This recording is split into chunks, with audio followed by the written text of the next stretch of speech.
It's Podcasters Assemble Kongzillathon! In 1962, Toho Films gave us the monster battle to end all monster battles. In the third Godzilla film, following 1955's Godzilla Raids Again. The project was initially inspired by King Kong stop-motion animator Willis O'Brien, who pitched a concept for a King Kong vs. Frankenstein film. Directed by Ishiro Honda. Starring Toshi Hirose as Kong. And Haruo Nakajima as Gojira. When a giant monkey takes on a fire-breathing lizard. It's a clash between East versus West, as two of the world's most iconic monsters duke it out in Technicolor for the very first time. Who will come out on top? Find out in the original. The classic. King Kong vs. Godzilla. Legends of giant gorillas have persisted for some time. Now, the fact that Kong and Godzilla have appeared at the same time is interesting, scientifically. Godzilla has a brain about this size. He is sheer brute force, while Kong is a thinking animal. His brain is considerably larger, about 10 times the size of this gorilla's skull. Being instinctive rivals, there is no doubt that they will attempt to destroy one another.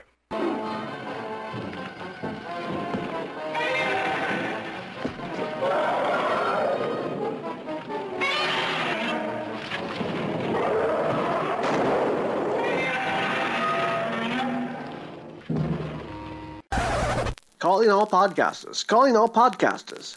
We interrupt this broadcast to bring you a special bulletin, reporting live from the We Can Make This Work, probably podcast network. We are receiving reports of, well, what can only be described as a gigantic ape rampaging through the streets of New York City.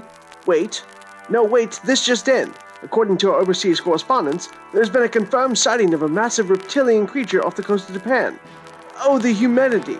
If you have any information regarding these two Goliath monsters or their film franchises, please record on your dictaphone and post or telegraph your audio transmission to us at probablywork.com.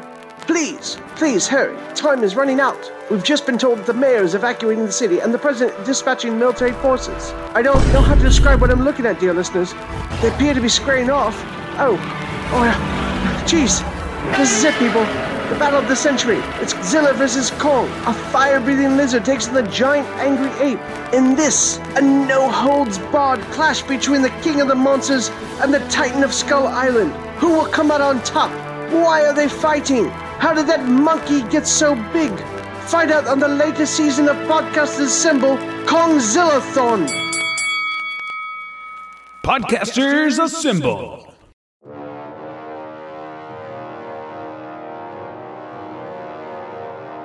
Eric Slater here from Epic Fails of History and Too Young for This Trek. Hi, this is Justin Aki, graphic designer and one-half Significant Article. This is Turtle Power from the Power Playthroughs podcast.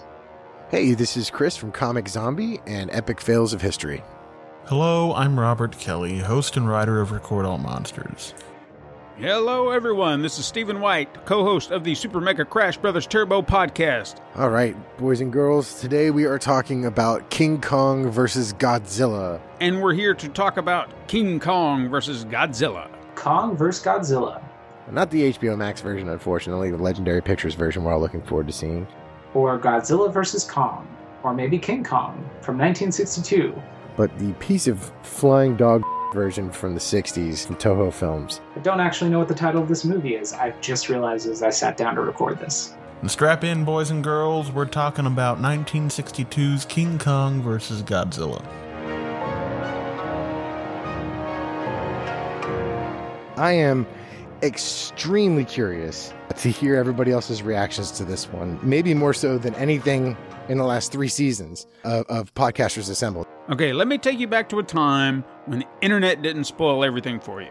I remember first seeing this as a kid, back in daycare, I want to say, and I remember being really excited about it. And when information wasn't really readily available.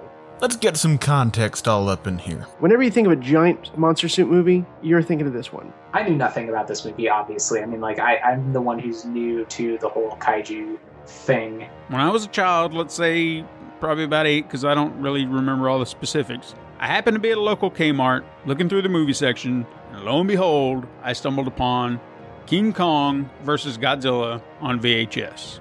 Watching it again 20-some years later really brought me back. As dumb as it was, those monster fights held up incredibly well, and I enjoyed every minute of it.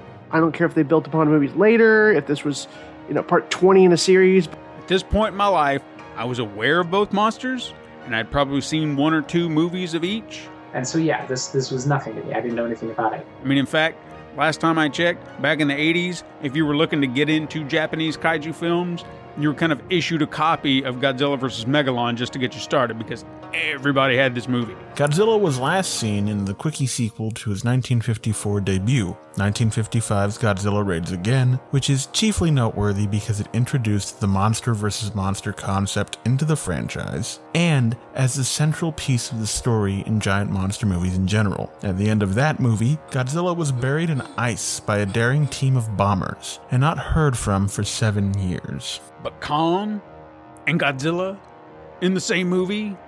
My brain just couldn't conceive such a notion. It's like I had to have this movie right now. Like I said a few episodes back, I don't know if this was my first exposure to Godzilla or if it was the 98 one. But regardless, this movie definitely had an impact on me. And I don't really know how I convinced my parents to buy this for me, but I did. But I do thank them. And I thanked them very silently that day, probably. Because I don't know. It's been a long time. But holy smokes did I enjoy it. I mean, this is one bananas-ass movie, pun intended. Big surprise, I love this movie. It was a ton of fun. And I could be wearing the biggest pair of nostalgia glasses in the world because of the previous story, but I can watch this movie at any point in time, and I always enjoy it. And calling this a film is, oh man, it's like getting a cavity in your teeth for your birthday a present. But why though, right? That's the big question. I've seen numerous outlets tear this film to shreds for a number of reasons that I personally do not agree with. It is really, truly awful, but it's also at the same time great. But as with everything, to each their own. We all don't have to like the same things. I feel like this movie was like, it almost felt like it was a spoof of kaiju movies. Like, it was a farce. But what do I like? Well, first of all, I feel like the story's pretty solid, even more so in the Japanese cut, but it still holds up despite losing some of that satirical bite. It was silly. But overall, it's a fun movie. And it was just hilariously fun. But seriously, it's all over the place. It's terrible and fantastic. In the 7 years Godzilla was sleeping, though, the original team of Tanaka, Honda, Tsuburaya, and Ifukube made Rodan, The Mysterians, Varan the Unbelievable, and Battle in Outer Space. Without Ifukube, they made Half-Human, the H-Man, the Human Vapor, Mothra, and Gorath. On the other side of the Pacific, King Kong effects titan Willis O'Brien had been having a really tough go of things. And I'll give a word of warning here regarding self-harm and violence toward children. That same year that Kong and Son of Kong were released, his ex-wife shot and killed their 2 sons, Willis Jr. and William, shooting herself as well. She survived her suicide attempt as the bullet actually prolonged her life by a year. She had tuberculosis, and it drained her lung as it passed through. His professional career was in a sorry state as well, though things did begin to look up, culminating in an Oscar win for his work on 1949's Mighty Joe Young. Looking to get back on top, O'Brien teamed up with producer Irwin Allen to remake The Lost World in 1960. Allen's corner cutting eventually resulted in an inability for O'Brien to use stop-motion animation, and he was instead forced to glue fins, horns, and other threatening appendages onto iguanas and baby alligators. If revisiting his first giant hit hadn't revitalized his career, maybe revisiting his second would. O'Brien began working out the idea for another King Kong sequel, King Kong vs. Frankenstein. He later changed it to King Kong vs. Prometheus, unsure of the copyright on the Frankenstein name.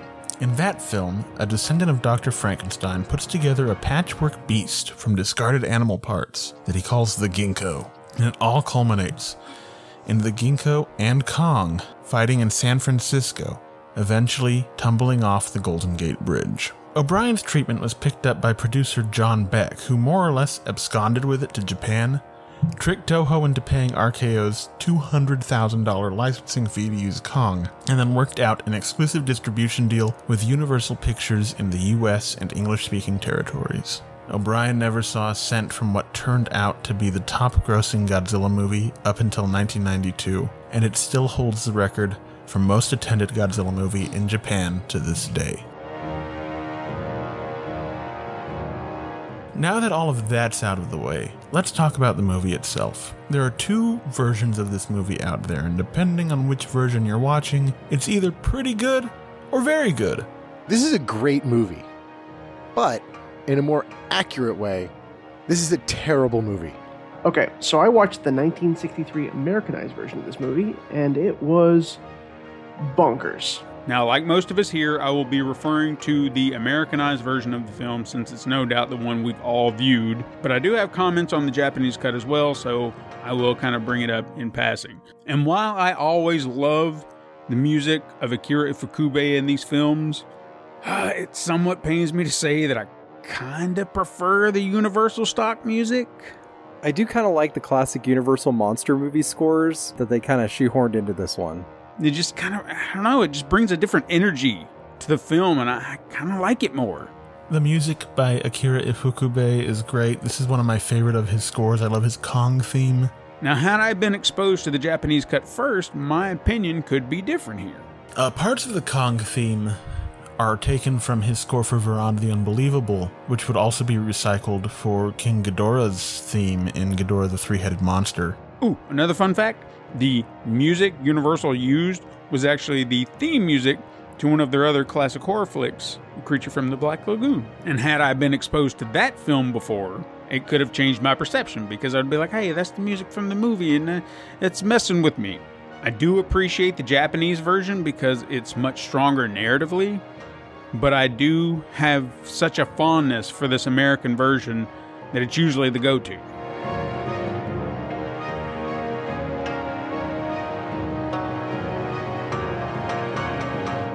Now, it does go back and forth between comic relief and giant monster film, and even the narcoleptic monkey goes from being goofy to crazy old school Kong, capturing women and scaling buildings. So there's no one voice for this movie.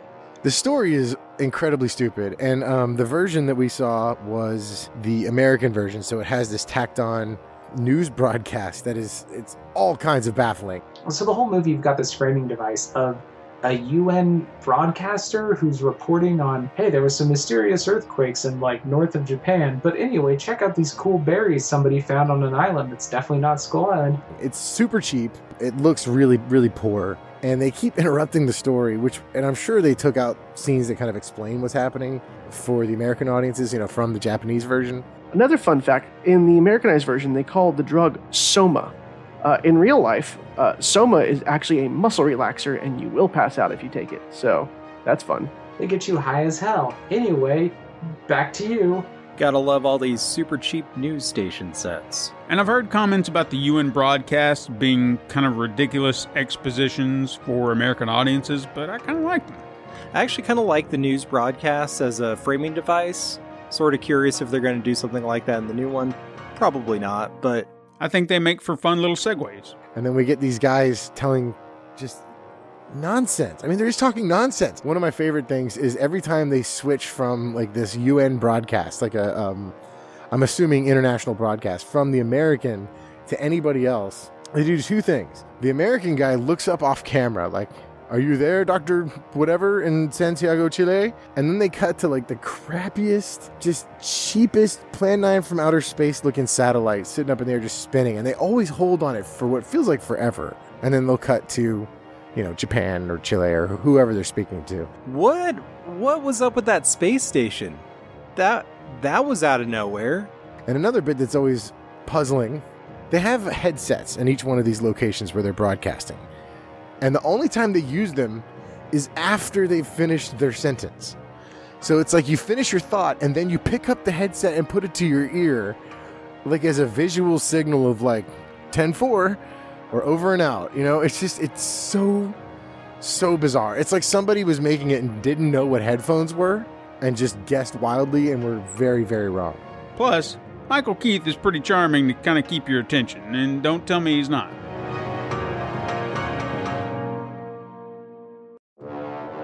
I do appreciate the super meta commentary throughout the movie. Moving on to the story. And then you go and you meet the head of the pharmaceutical company that found these berries, who also runs a TV network or something. Ichiro Arishima is hilarious as Mr. Taco. The whole plot revolves around TV ratings. That face he makes while he's watching the TV always cracks me up, and the frustrated noise that they added in the American version just adds to it. And there's rumors that there's a giant monster on the island the berries came from. So they kind of explain away how big Kong is in this one because these berries on Skull Island make things big. And instead of like selling the whole world a non-addictive drug that could get everybody high, he sends 2 of his office lackeys to go to Skull Island and find a monster. I don't know where in the canon of movies this is, but how in the hell is finding King Kong more important than just talking about Godzilla like all the time? A giant monster everyone knows about by name comes back, and these idiots are trying to import a 14-story monkey. Then Tadao Takashima and Kenji Sahara are both great as Sakurai and Fujita respectively. All of the human characters are terrible. So this TV producer wants these 2 guys to find him a monster because he wants like a new monster. The one dude with the glasses says he's sick of Godzilla and he wants a new monster. And he's sick and tired of Godzilla, and Godzilla's showing up and wrecking stuff. It's important to look at this movie in the context of Japanese cinema at the time. One of the most popular genres was something called a salaryman comedy, where a Martin and Lewis style duo are forced into ever more ridiculous and dangerous assignments for an unreasonable over-the-top boss. In this case, the wonderfully played Mr. Taco sends 2 of his underlings to Faro Island, initially to bring back some of those berries, but then to bring back King Kong as a mascot to use in their TV commercials. I love bad movies. I love all these old Toho Godzilla movies. But I don't give a crap about any of these human characters in this one. Fun fact, Kenji Sahara was the first actor I could name in a Godzilla film. Mainly because I kind of put 2 and 2 together when I saw his name in the credits, and he was in so many of them that I was just like, oh, that's the guy, it's his name, and that's the guy. I'm not even sure if he's the record holder of actor most seen in Godzilla films or most appeared, but it wouldn't surprise me if it was. So there's this seismic activity going on, and they send this sub out to go investigate, like a nuclear sub. Meanwhile, a submarine investigates strange readings in an iceberg and crash into it. And it's kind of hard to tell exactly what happens. I don't know if like seismic activity, like near a glacier out in like the Arctic, north of Japan. I can't tell if like the seismic activity caused an avalanche of the glacier that buries the front end of the sub, or what it kind of looks like is that the sub just smashes into a glacier and then catches on fire and explodes. I thought some of these practical effects were really effective, like the sub catching on fire from the inside. The dudes in the sub, it's some of the worst acting I've ever seen, and I don't know if it's because it's just the dubbing or what, but holy crap, it's terrible. No joke, this is like Mystery Science Theater level acting. And then Godzilla comes out. I really dig Godzilla's design here. Both of these suits are the most terrible version of the monsters that I've seen in a bit. So anyway, the sub explodes. Above that, there's a helicopter flying around, I guess to track the sub or whatever, and they have a really cool view of the glacier as it collapses from the top down, like inside out. And Godzilla is just like sitting in the glacier, like, what's up, everybody? I do really like this aerial shot of Godzilla bursting out of the iceberg. And you can tell, even from a distance, that this is a terrible Godzilla suit. It's so dumb. It's so silly.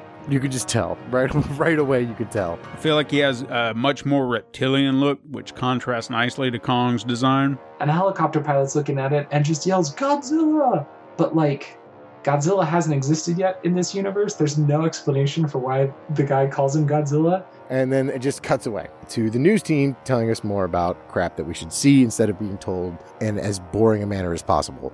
It just calls him Godzilla. It's great.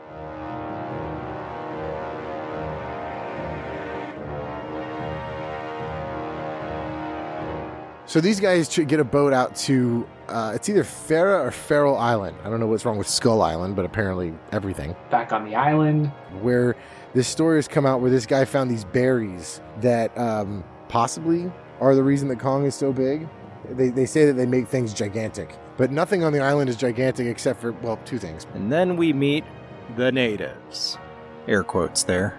And they find these, my God. The way the natives are introduced is, it's still kind of troublingly racist. There are some problems like the brown face with the natives. Like a tribe of Japanese people in full body blackface. I don't... Insert facepalm emoji. I don't know how to describe it other than that. It is absolutely, completely utterly insane. I cannot believe that this actually is on the... I mean, I couldn't believe it when I saw it. I couldn't believe it. But, you know, I guess it's a product of its time.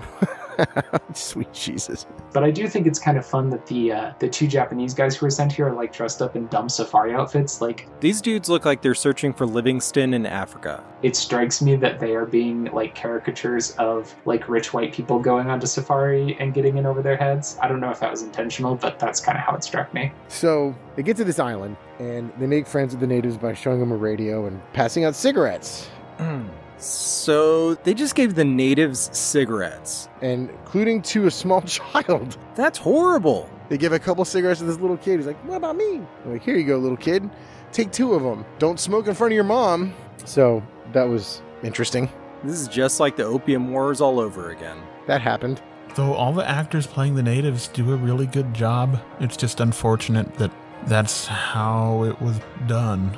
The actor who plays the native chief would also play the chief of the infant islanders in Mothra and Mothra vs. Godzilla. At one point, one of the 2 guys is complaining like, oh, my feet I have corns on my feet and they hurt so bad. I'm sure that's not what's really happening, but in the dubbing, that's what's happening. These dubbings are horrible, by the way. Kong's origins are similar enough to what we already kind of know. So Kong is, I guess, placated, pacified from the drink they make of these berries. And when we see what that means, it's insane. But basically, these people are using these berries to make their mighty god go to sleep. And nobody knows what that mighty god is yet. Middle of the night on Skull Island, you know, naturally you get attacked by a big monster because it's Skull Island. So they send this little village boy to go get some of the drink, the berry drink that's supposed to like cure any malady. And while he's in this hut taking forever to get a cup of liquid, one of the women in the tribe sees him go in and she chases in after him. And at this moment, a gigantic octopus attacks. And in this case, it's a giant octopus squid thing. But then it kind of takes a turn when he appears to fight the giant octopus. And it's really, of course, just a regular octopus screwing around on a set full of miniatures. Who actually has a name, which is Udako, I believe. And you'd think that would kind of mean octopus or something like that, but in fact, taco means octopus. And, you know, so I guess Mr. Taco is Mr. Octopus. Who knew? Can we all agree that the best monster was the regular octopus that attacked the village? This octopus fight might be one of the coolest kaiju fights in all these movies.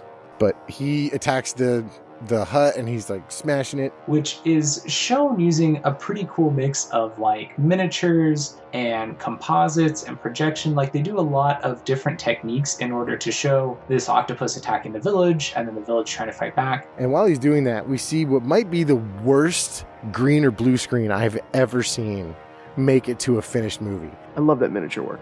I gotta say, all these composition shots are really bad. It is unbelievably bad. And we see this over and over and over. Oh, and that octopus scene. Over and over and... As weird as this may sound, it always disturbed me as a kid because that suction noise as he's kind of breathing, you just see that over and over and over. Or whatever noise that it's making. It just, I don't know, it weirded me out. It just made me uneasy. Shit's nasty. Most of it looks pretty good, but there's one particular thing where they all are like throwing spears and torches at him, and it's clear that they just projected the film of the octopus onto a wall and had people throwing stuff at a wall because you can see like the shadow of the spear in the projection. Again and again and again. Fun trivia. There were 4 octopuses, or octopi, used in the filming of that scene, and after shooting, they released 3 of them. The 4th became lunch for the special effects director. Just when all hope looks lost with his octopus monster, Kong shows up and beats the crap out of the octopus monster. So Kong smashes the octopus, throws a bunch of boulders at it. We get a lot of goofy moments. The islanders get Kong drunk with berry juice. And then he gets real high on the red berry juice, and the villagers start chanting and playing some drums, and Kong takes a nap. If you play drums and give him some drugs, he just passes out. And that's how the village handles Kong, is they just get him real high and sing him a song until he falls asleep. We see Kong getting blackout drunk on these berries. This movie rules. And while we're adjacent to the subject, let's talk about Kong. He just kind of shows up and he rips through their wall like it's not even really there. And at this point, I feel like I need to talk about Kong's appearance. Now, I will admit his design is kind of goofy at times. It's real bad. And don't even get me started on those close-up shots, especially when he's drinking the red berry juice. Jesus, Kong looks like roadkill.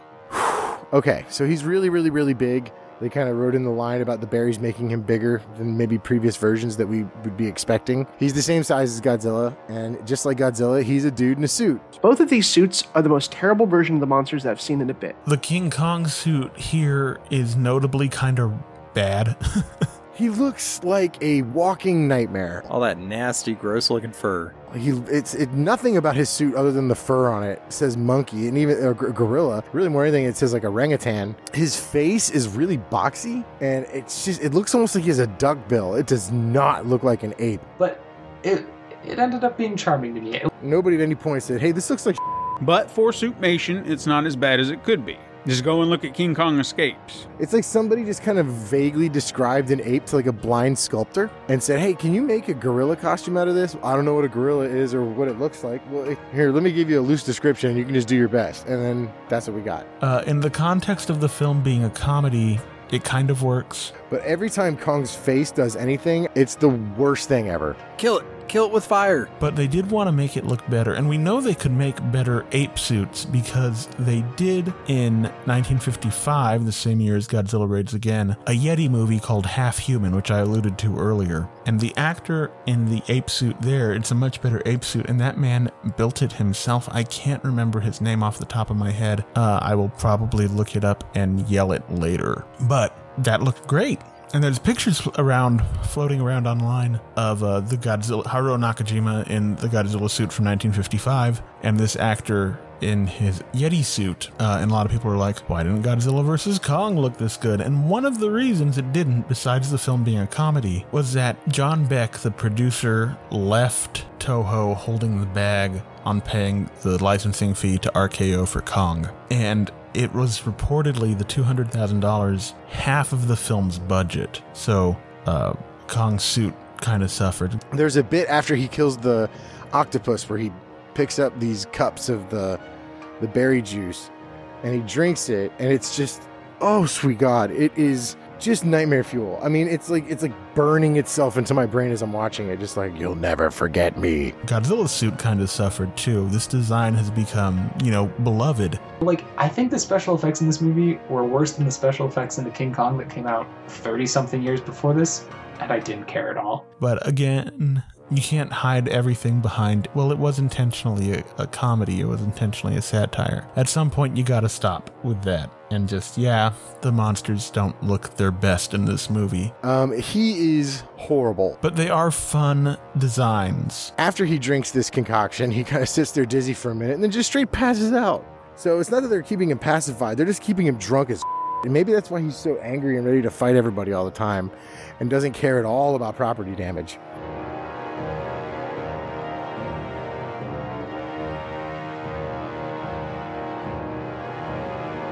So these guys at this point, Godzilla has come to Japan and everybody's freaking out. We get like 58,000 terrible news broadcasts about, here's what he might do, but I'm sure he's going to Japan. Meanwhile, Godzilla's rampaging through Japan, doing what he do. And he's still kind of in villain mode since he hadn't quite made the switch yet. So he's kind of a jerk, and I kind of like that as well. Okay, so Godzilla's on land in Japan, very, very, very, very slowly derping his way up the coastline, not really doing anything of consequence, just being awkward. The manager of the pharmaceutical company is all excited because he got himself a King Kong. These guys are like, we're going to bring Kong back, and he's going to be like the showstopper. So while Kong is drunkenly passed out like a frat boy, they, in the worst blue green screen you'll ever see, climb all over him, and it cuts to the ship that they took to the island, back out in the ocean, and they're dragging Kong behind them on like a giant wooden raft. But the best vehicle is the makeshift raft they transport Kong on back to Japan. It's nice to see how they got Kong off the island in this version. They didn't try to stick him in a cargo hold like most monster movies. They just strap him to a giant makeshift raft and drag him behind the boat. He's strapped to the raft, and all around him are charges that are wired to a detonator on the boat. So they're ready to blow up this big-ass gorilla that they're putting all their hopes on. There's a funny joke with the dynamite charge. The one dude, Mr. Taco, is it? He's like keeps trying to lean on it by accident. While they're on the boat, the TV producer that sent them out to the island to begin with helicopters onto the boat, immediately almost kills King Kong on accident, and then maybe on purpose. He keeps reaching for the lever even after he knows what it is. I feel like that's something I would probably do. He's just living, he's flying high. He's just seeing all the money he's going to make off this deal and being the sponsor for Kong or what have you, and having like the TV rights to him or whatever the hell. They don't really get too much into it. While this is happening, they're boarded by the Japanese Navy, and they're told that the Japanese government has decreed that King Kong is a threat to the island of Japan, and he should not enter Japanese waters, much less land on the island of Japan, and that these people need to return him to Faroe Island immediately or face arrest. Well, it's at this point that Kong wakes up, and nobody blows up the charges because they're stupid. Of course, King Kong breaks free of the binds that they've got him in. He starts wrecking the boat or the raft and really getting up, and the two guys, I can't remember their names, I apologize, but the two quote-unquote main characters to this point start shooting at the charges and eventually hit them and blow the damn raft up, and it looks like they killed Kong. And for a moment, it's like, holy shit, something's actually of interest is happening here. And then Kong comes back up out of the water, and I gotta tell you, waterlog does not do this quote-unquote costume any favors. It looks even worse. But he stands around and gesticulates wildly, and then it cuts to another news broadcast about Kong is free, and we expect he's heading towards Japan to fight Godzilla. I will say, in regards to the Japanese edit, the scenes of Kong and Godzilla rampaging actually make more sense the way they're edited together from a narrative standpoint, because in the US version, whatever they did, the scenes are kind of out of place, and at the time, you could tell something was out of place, but you had no context as to why. You just took it as is. Now, having seen the Japanese version, I get it. They were all switched and moved like they do in most Americanized edits. They had this one supposed expert who happens to know all this stuff about Godzilla. I love the scene where the so-called expert explains that Godzilla has a marble-sized brain, and Kong is a thinking animal. There's a bit where he's like, well, Godzilla's brain is the size of a marble. He's an idiot. Godzilla has a brain about this size. He is sheer brute force, while Kong is a thinking animal. His brain is considerably larger. And I'd want to argue with him, but honestly, his actions don't really do anything to dispute that fact. But apparently, Kong and Godzilla are instinctive rivals, and there's no doubt that they will try to destroy one another. Okay. And there's all these theories about everything that everyone just oh yeah, this is totally an acceptable theory. Well, people have been talking about giant monkeys for years. Like, what are you talking about? Not quite sure how he came to that conclusion, but I guess we're supposed to take his word for it, because plot reasons. And they're being drawn towards each other because they fought like hundreds of millions of years ago, maybe. Trust me, I'm nobody, possibly. This was one of Toho's 30th anniversary films. Another notable one was Akira Kurosawa's Sanjuro, which was a sequel to Yojimbo. So this was a really big deal. Eiji Tsuburaya, who was the effects technician for Toho, had been inspired to work in movies by King Kong, by seeing that. And he actually owned his own 35mm print that he would play frame by frame in order to figure out the rate of the stop motion. He was that dedicated to figuring it out, and he wanted initially to make Godzilla, the original Godzilla 1954, with stop motion, but he estimated with the budget they had for it, that would have taken 7 years of work by his team. So, Suitimation was a much cheaper option, and I think it looks pretty good for the most part. Meanwhile, Kong is just suddenly on the island too, and they're making a beeline towards each other to have their big fight.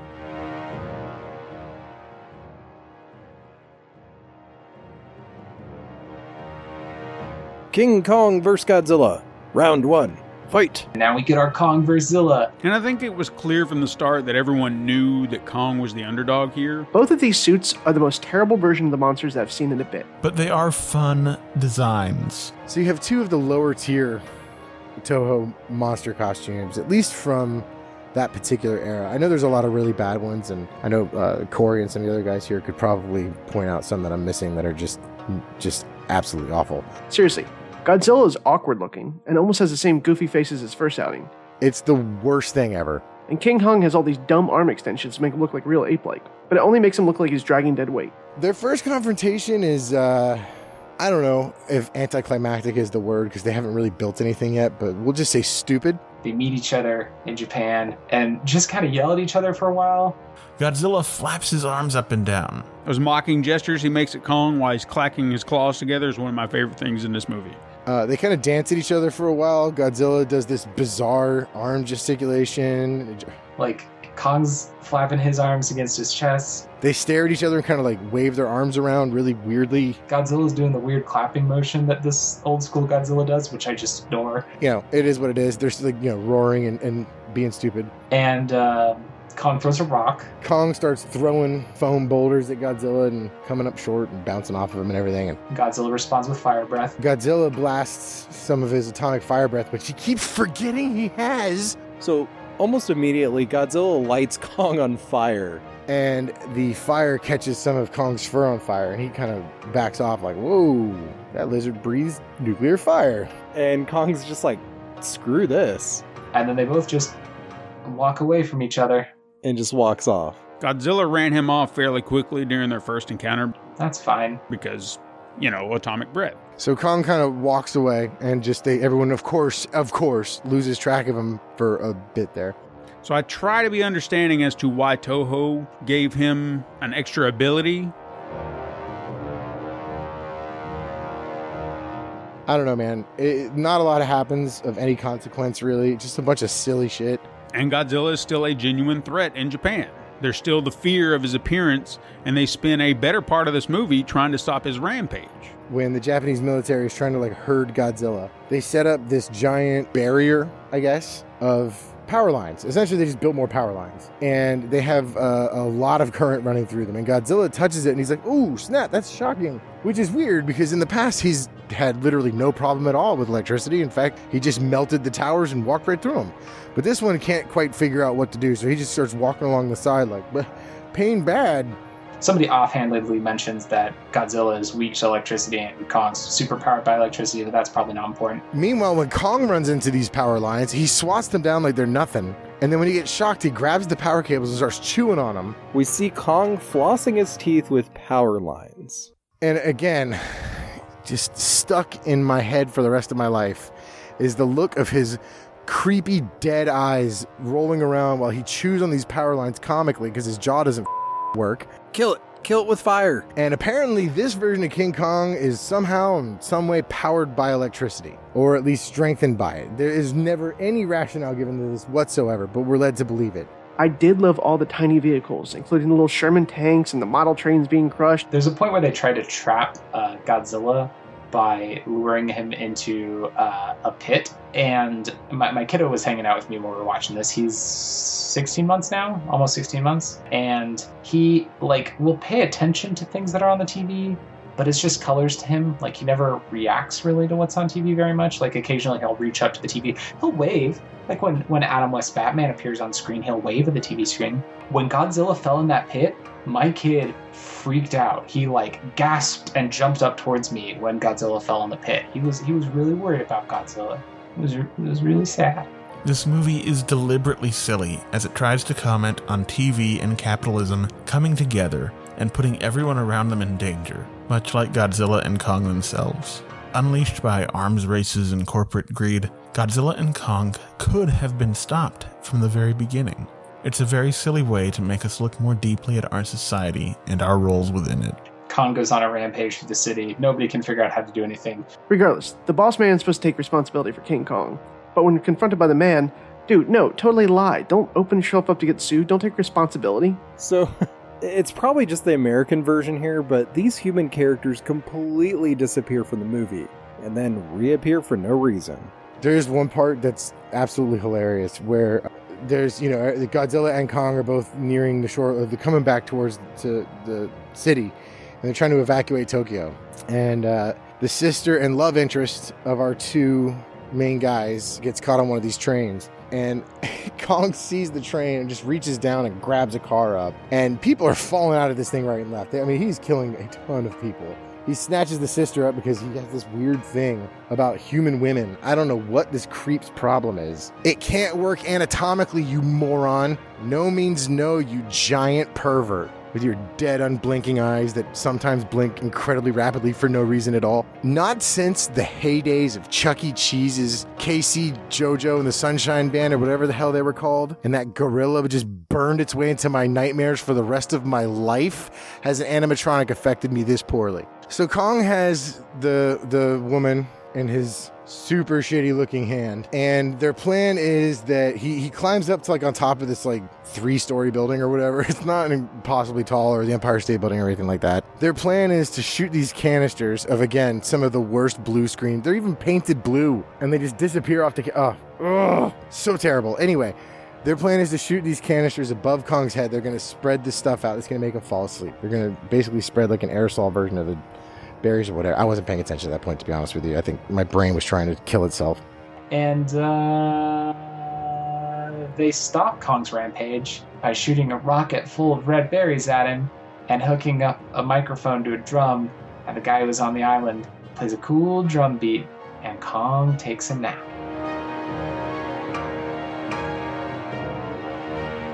So anyway, Kong falls asleep in like the most dramatic way possible. They get the girl out of his hand, and then even somehow worse green screen effects. I mean, it is unbearably bad. The special effects go from being pretty decent, I love the small model work in small scale cities, to pretty terrible. All these composition shots are really bad. People look like blue shadows. With shadow people on green screen wrapping ropes around Kong, but not lining up to like the contours of him. They look like they're not even humans. Like, oh, look out, the Soul Stealers are here, Kong. So they climb all over him, and then you see the military's big idea. I know what you're thinking. All right, they've beat Kong. Godzilla, they fell in a pit, but he got out again. What's going to happen? Like, they dealt with Kong, now they have to go deal with Godzilla?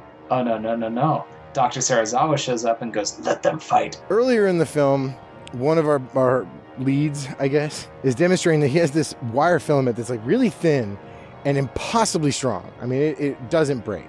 And so they use these strings, or whatever, as part of a system of balloons, like hot air balloons, that they wrap Kong in the string, and then they basically inflate these balloons. The Japanese Self-Defense Force carries him around by tying him to balloons. And fly Kong towards the fight on balloons in like the most uncomfortably awkward position I've ever seen. Man, I really hope that the new Godzilla vs. Kong recreates this balloon sequence. It is absolutely hilarious. It's bonkers. And so they tie a bunch of balloons to King Kong and they float him across Japan like a big blimp. This thing is pure 100% grade B movie magic. Even if you were trying to make it funny, you couldn't have made it funnier than what it ended up being. It is unbelievably hysterical.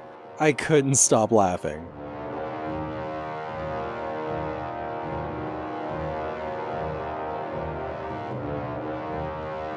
Kong vs. Godzilla, round 2, fight! Eventually, it all comes down to King Kong versus Godzilla on the slopes of Mount Fuji. Finally, the fight on Mount Fuji, I don't feel like could be any more perfect than it was at that point in time. So they fly.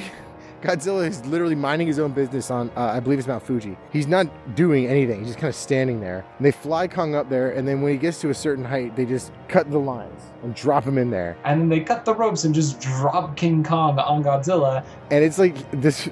He has a horrible fall. And then just slides into Godzilla, and then they just roll around and awkwardly tussle for a bit. And they have a big tussle on a mountainside. Now, Godzilla didn't have any real motives besides wrecking stuff after waking up, but Kong was tossed into a battle. Big, dumb, scared monkey. So, I mean, I can understand his frustration. I hated Kong so much in this movie.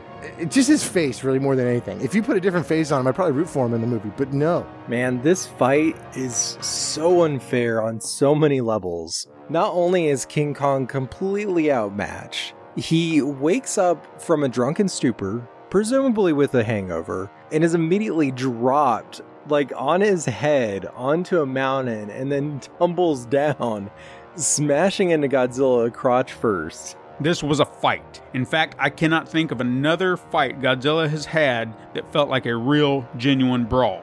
The actual fights between these two are definitely, by far, the best moments. This all just looks cheesy and dumb as hell, but it's a lot of fun. Punches, kicks, pushing, shoving, leg trips, body flips, it's all here. Oh, the poor suit actors. Kong tries to use Godzilla's tail as a weakness, but it doesn't really work out. Godzilla's definitely got the upper hand. Until Godzilla remembers that he has a tail and fire breath, and he starts beating the crap out of Kong. Like, come on, guys. King Kong's already the underdog. You don't need to make it worse for him. The goofiest moment was any time that Kong getting knocked out. At one point, Kong tries to do like a nifty little maneuver and do like a somersault around Godzilla. And I don't know if the choreography just didn't translate that well, or if like Godzilla was supposed to have like dodged at the last second or something. But Kong just face plants on a boulder and like knocks himself out. There's this great moment where Kong rolls out of the way and then somehow accidentally knocks himself out. It's the worst. Including the time he tripped himself down the mountain and smashed his own face into a rock. It's the worst shit ever. This monkey's just having a bad day. That was pretty dumb. So when while he's down, Godzilla starts like thwacking him with his tail. And at this point, I kind of half expected Godzilla to like pull a fatality move and like rip Kong's heart out or something. Because at any point he could, tear his heart out, set him on fire, eat him, crush his head, kill him in 100 different ways. But instead he's just like whapping him with his tail. Like, yeah, come here, guy. But no. I guess his brain really is the size of a marble. But seriously, if you play drums and give him some drugs, he just passes out. When Kong does get up, they fight a little bit more, and then he falls and hits the back of his head, and he's unconscious again. Kong gets like 6 concussions in this one. He's like a retired football player at this point. And Godzilla's again just hitting him with his tail and setting things on fire around him, but not really doing anything to hurt him while he's sitting there bleeding from his brain. If you hit him a bunch of times, he passes out. He falls asleep in the middle of the big battle scene. But in my opinion, he was doing pretty damn good on his own before the lightning boost. Kong was holding his own for a while there, but Godzilla definitely had him up against the ropes at one point, just whacking him over the head with his tail. Until lightning strikes. And the lightning bolt didn't really change his fighting tactics. He just, could shock him here and there. So while they're fighting, conveniently, the guys in the helicopter flying around like narrating the fight when we don't know what's happening. Oh, look, an electrical storm's coming. That sure was convenient. And it hits King Kong, and he gets like Super Saiyan powers because he's all charged up with lightning now. King Kong develops lightning powers. Also, for some reason, King Kong is affected by the atomic heat ray, but is rejuvenated by electricity. And then for no reason at all, Kong is struck like 18 times with lightning while he's lying there. But I'm sure the decision makers thought they were leveling the playing field a bit. How does that work? He's a primate. He's a mammal. Like, electricity kills. And is given the strength to get up and start like giving static shock tickles to Godzilla while they wrestle around. But I felt like you could made some minor adjustments and really done away with that element. I know I'm making it sound like I disliked it. It's actually really, really entertaining. This movie is just so much fun. It's absurd story-wise. It's probably the dumbest one we've watched on the list, but I laughed so hard at this movie. Make it a true Rocky versus Apollo story, And just totally wrecks Godzilla. And of course, the classic tree in the mouth move. Eat your vegetables. But I now get some of the gifs I've seen on the internet. It makes sense, like Kong shoving a branch down Godzilla's throat. Which comes off more like a desperate tactic done out of frustration, but I still feel like it's a great moment. There's this really weird jump cut to a stop motion shot between Kong and Godzilla. Some of the effects are really hilarious too. Like there's a scene where Godzilla has a counterattack and he suddenly speeds way up and does like this stop motion attack, and it's just like, whoa, what? It looks way out of left field. It's very jarring. And then my favorite is there's a long shot from like the helicopter view, I guess, where you see Kong and Godzilla fighting, and they're like up to their waists in trees and stuff. And it looks like someone's either got hand puppets or like really crappy action figures. I swear there's a wide shot with Zilla and Kong hand puppets just slapping the shit out of each other. And are just like smacking them into each other. And it's absolutely hilarious. It's worth like 2 or 3 rewinds at minimum. It's great. And like the bridges made out of balsa wood and the castle. My absolute favorite moment in this whole movie is where they stop fighting just long enough to team up on destroying a pagoda. And take a second out of their fight to double team this giant pagoda. I'm not sure what kind of building it is. I frankly am woefully uneducated when it comes to Japanese architecture, but it looks cool. And they take a moment out of their fight to just both beat the living crap out of this building. It's so absurd and hilarious. I mean, there's no reason for it. The building didn't do anything to them. There's not soldiers on it. It didn't shock Godzilla, who's suddenly allergic to electricity. It didn't entice Kong, who's suddenly like boned up by electricity. It's really weird, but it's really funny, like everything else in this movie. It's one of those moments where it's like, dude, you guys have a lot of shared interests. Like, did we just become best friends? Once the actual fighting with Kong and Godzilla starts, it's really stupid, painfully, insultingly stupid, like all of these movies are from this era. But it's kind of fun. Every time I see Kong's face, I want to recoil in horror, but the rest of it's fun. And to the ending, the controversial ending. I wish I could say there was a satisfying ending, but like everything else in this movie, it's going to just come up a little bit short. Kong and Godzilla keep fighting and eventually roll towards the edge of the island.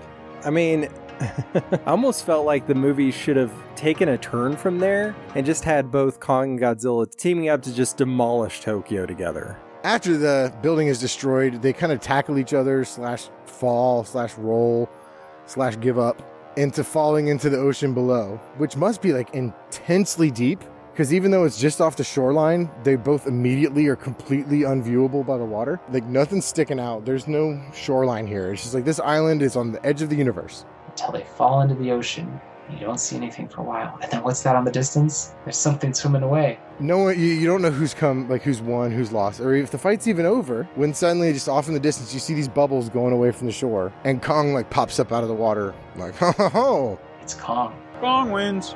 Oh, and Kong apparently kills the underwater swimming monster lizard. So I know at the end we're led to believe that Kong wins, but everyone seems to forget that Godzilla is a sea creature. Officially at the time, it was stated that King Kong won. Yeah, that makes sense, you know.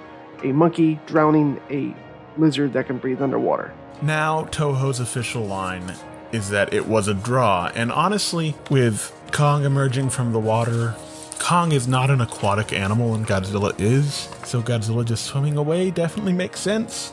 And then it cuts to our American news crew UN news crew saying like, nobody knows where Godzilla is, but God bless you, King Kong, and good luck. No sign of Godzilla, but Kong is swimming away to go back home to Skull Island. Just because Kong came up for air doesn't mean he won. We see Kong swim home, and in the US version we have that boring newsman wish him a safe journey home. It was a draw, and it's definitely overdue for a rematch.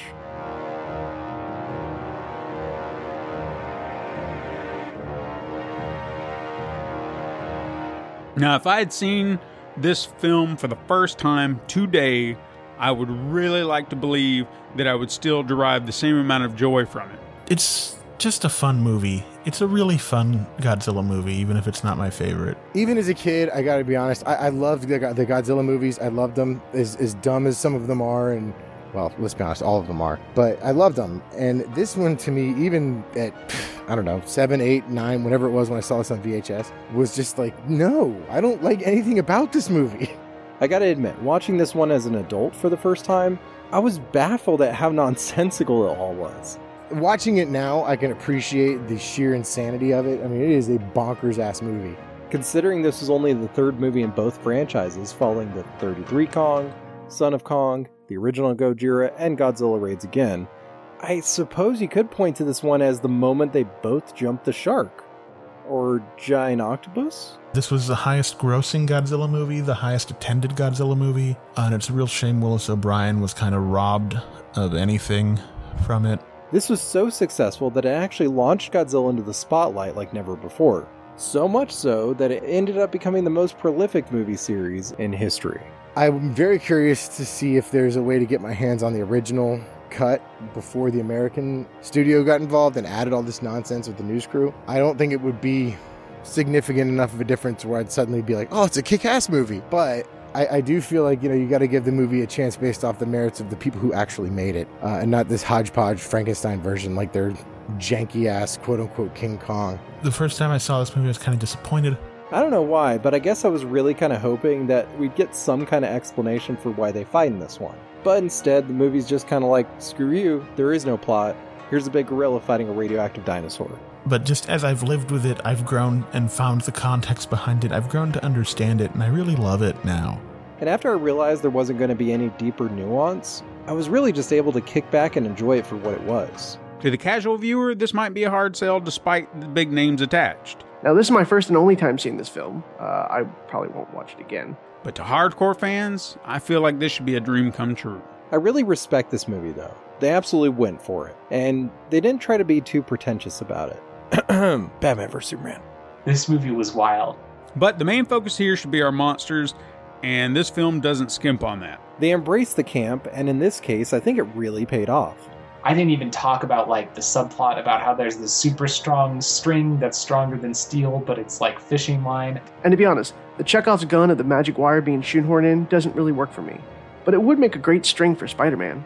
Wait, is this the birth of the Japanese Spider-Man? I didn't talk about the girl who gets like on a train and then abducted by Kong and then abducted by Kong again. Look, a lot of things are, wrong with this movie. It's got a lot of problems when it comes to like the production side of it. It just doesn't look very good a lot of times. It looks downright horrible and amateurish at other times, and it just doesn't make a ton of sense. But, big underlined, bold, italics, but, it is still somehow a lot of fun to watch. Maybe because it's so bad that it's hysterical.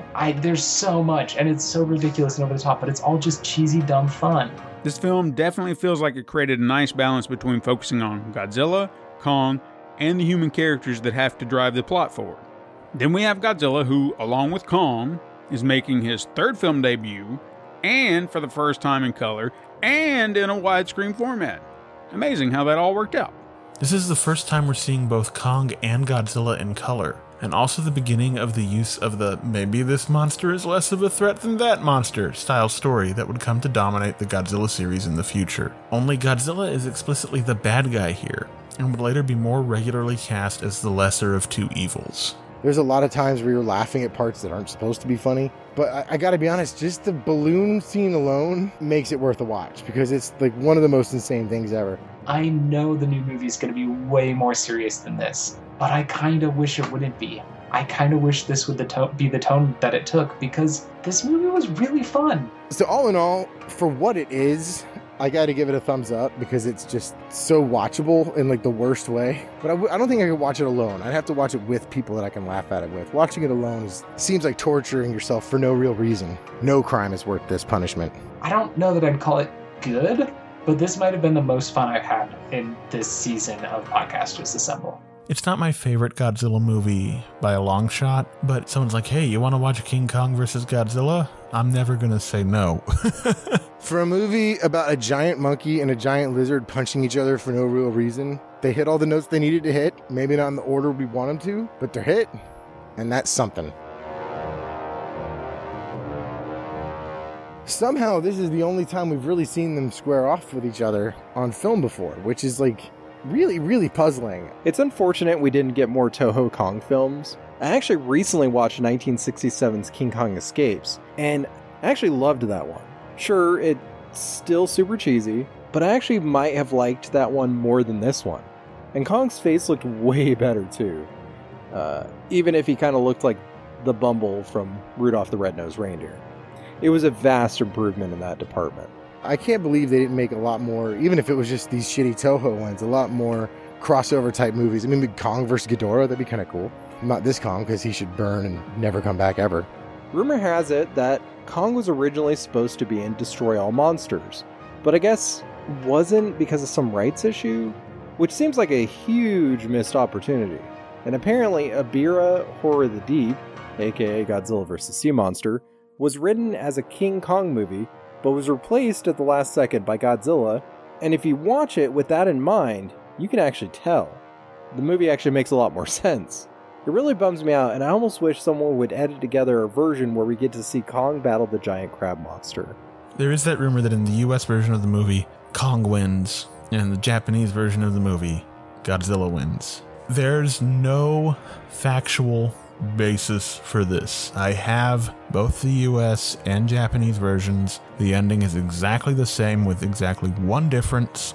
We hear Kong roar over the end credits, over the end symbol. And in the Japanese version, we hear both Kong and Godzilla roar. That's it. That's the only difference. Now, this rumor was first put forth by famous Monsters of Filmland founder Forrest J. Ackerman in Spaceman magazine, issue number 7. That was a companion magazine to his flagship book, Famous Monsters.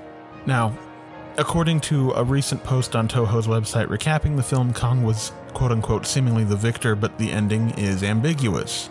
So that's what we got. I will say that I really have, I'm not going to say high expectations. I expect it to be good, but high hopes for the new Kong versus Godzilla. I really hope that it's satisfying and entertaining and all that. I know it's going to be entertaining and it's going to look amazing.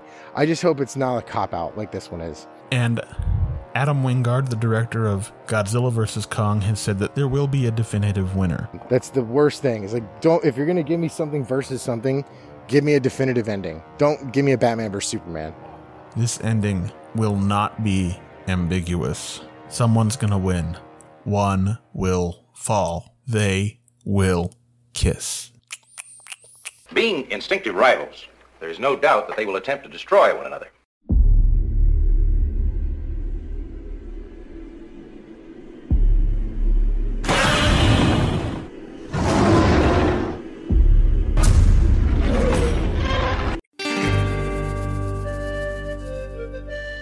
All right, Kong vs. Godzilla, 2021.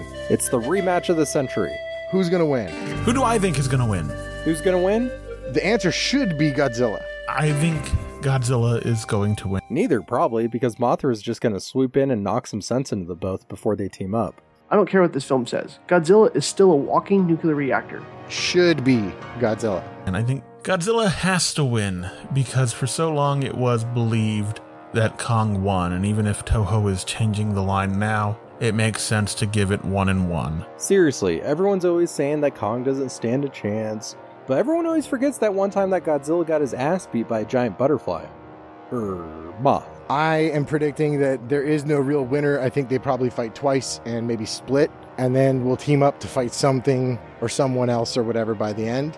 I know there's a lot of rumors going around, and I kind of hope that Mecha Ghidorah does show up, but I hope he doesn't show up until the very end, like in credits. All right, look, I'll give it to you like this.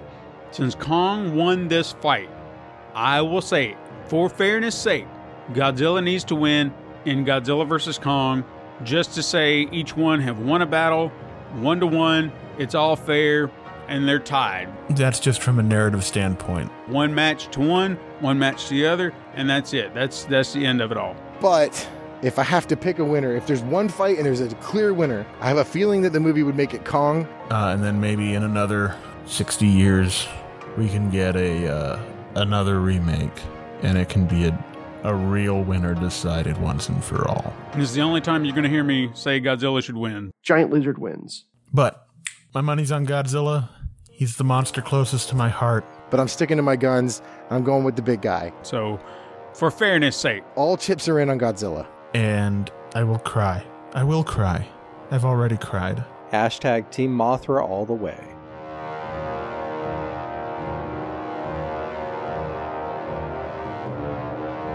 If you like this one, I would definitely recommend checking out 1964's Mothra vs. Godzilla and 1967's King Kong Escapes, because I think both of those movies have about the same level of cheese as this one, but a slightly better story and definitely better human characters.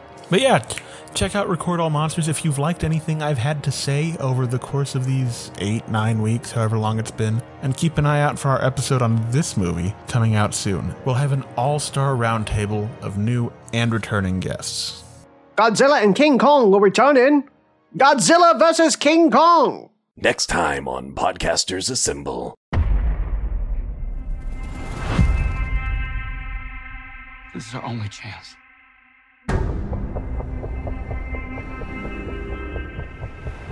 We have to take it.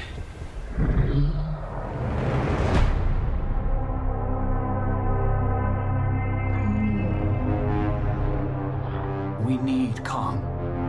The world needs him to stop what's coming. And this child, she's the only one he'll communicate with. I knew that they had a bond. She had nowhere to go, so I made a promise to protect her. And I think that in some way, Kong did the same.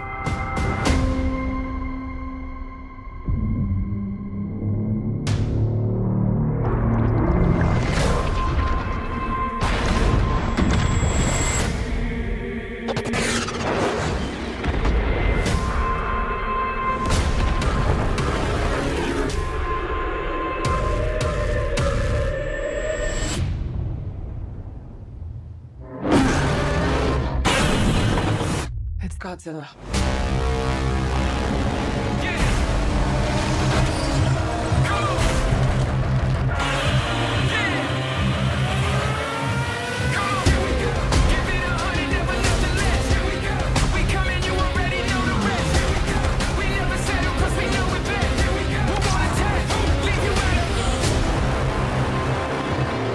These are dangerous times. Godzilla's out there and he's hurting people and we don't know why. There's something provoking him that we're not seeing here. I'm of the same opinion.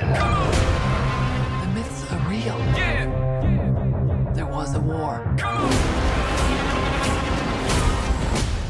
And they're the last ones standing. I keep reaching for greatness because I'm built from it. Who bows to who? Nobody gonna stop for me. Here we go. Kong bows to no one. Here we go.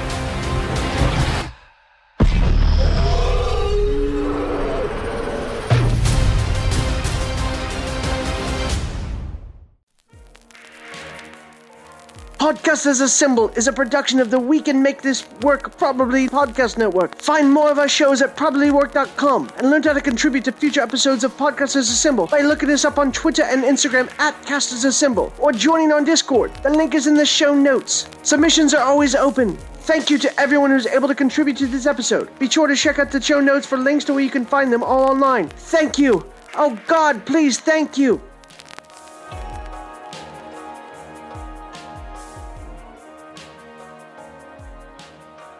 Music produced by Deft Stroke Sound. Opening narration written by Eric Slater and performed by Justin Aki. This episode was edited by Eric Slater.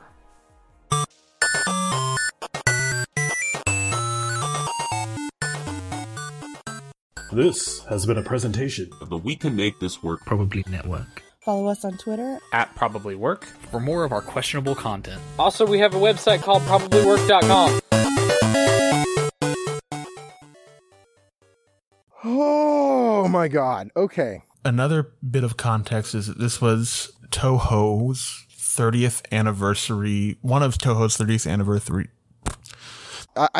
So you have two of the lower tier Godzilla style Toho movie monster costumes. Starring Soshi Hiroshi as Kong and Haru not gonna work here anymore. And Haru Nakajima as Gojira. I hated Kong so much in this movie. Just his face, really, more than anything. If you put a different face on him, I'd probably root for him in the movie. But no. They said, "Hey, young Chris, how'd you like not sleep for the next 6 months?" While special effects wizard Eiji Tsuburaya and producer Tomoyuki Tanaka. Yeah, I think I'm done. Another notable one was Akira Kurosawa's Yojimbo. Not Yojimbo. Another one was Akira Kurosawa's Sanjuro, which was a sequel to Yojimbo. Awkwardly and sillily a word? Whatever, we're rolling with it. You're going to have fun with the bloopers on this one. Do I hit record again or stop? Kong is a thinking animal. Podcasters, assemble!